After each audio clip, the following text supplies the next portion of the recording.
రోమాపత్రిక 12:11 ఆసక్తి విషయంలో మాంద్యులు కాక ఆత్మయందు తీవ్రత గల వారే ప్రభువును సేవించుడి అంటూ ఉన్నాడు. డిసెంబర్ మాసం వచ్చేసరికి ఆత్మలో తీవ్రత కోల్పోయి మనం ఉన్నామా? దైవ సంబంధమైన విషయాల్లో ఆసక్తి అనేది మరి తగ్గిపోయిందా?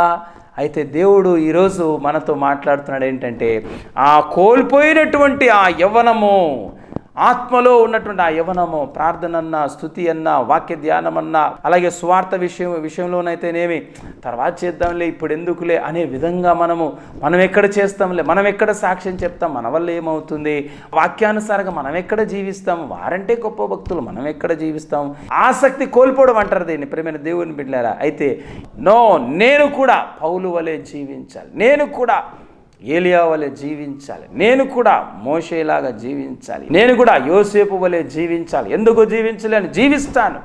వారి దేవుడే నా దేవుడు,